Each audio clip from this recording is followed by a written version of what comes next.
देखिए, एक चीज़ जो सभी विद्यार्थियों को परेशान करती है वो होती है कि अच्छी बुक का चुनाव कैसे करें। मतलब जब भी वो किसी कोर्स को करने जाते हैं, किसी एग्ज़ाम को के लिए तैयारी करना शुरू करते हैं, तो उनका सबसे बड़ा जो दिमाग का कन्फ्यूजन होता है या फिर परेशानी होती है वो ये होती है कि कौन सी किताब वो पढ़े जिससे उसको सिलेक्शन मिल जाए। तो अच्छी किताब का चुनाव किस तरीके से हमें करना चाहिए या फिर किस तरीके से हम करें।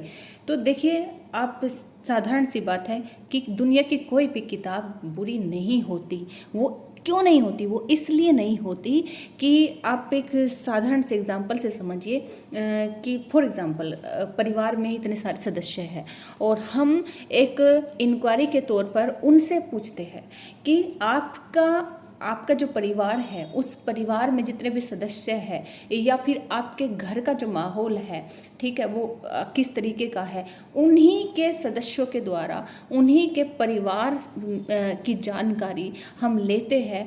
तो जितने भी सदस्य परिवार में होते हैं, उन सब में से कोई भी सदस्य का विचार, मत एक जैसा बिल्कुल नहीं होता। कोई बहुत अच्छी जानकारी देगा, कोई जो है किस तरह की साधारण सी जानकारी देगा, ठीक है, इतना अंतर होता है। मतलब जानकारी वही होती है, लेकिन सिर्फ और सिर्फ क्या अंतर होता है? शब्दों का अंतर होता है, उसको जो है प्रेजेंट करने का अंतर होता है। ठीक उसी तरीके से मार्केट में इतनी सारी किताबें होती है, लेकिन हमें कौन सी किताब अच्छी लगती है? जिसकी बात हमें समझ में आए या फिर जिसको हम समझ पाए। और हम किसको समझ पाएंगे? जिसके शब्द बहुत ही सरल और साधारण होंगे। भले ही उसने विस्तार में बहुत सारी चीज़ें एक्सप्लेन की हो, लेकिन कोई भी चीज़ हमें कब समझ में आती है? जो साधारण होती है, सरल शब्दों में होती है। और साधारण किसको बोलते हैं? जो हमारी आम बोलचाल की भाषा होती है, उसको साधारण बोलते हैं।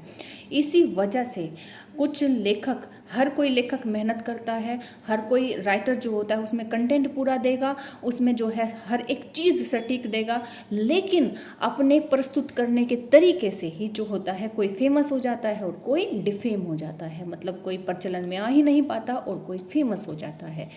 तो बहुत सी किताबें ऐसी होती हैं जो हमें अच्छी लगती है, लेकिन अच्छी वही लगती है जिससे पढ़कर हम उस चीज़ को, जिससे हम पढ़ना चाह रहे हैं, समझना चाह रहे हैं, उसे समझ लें।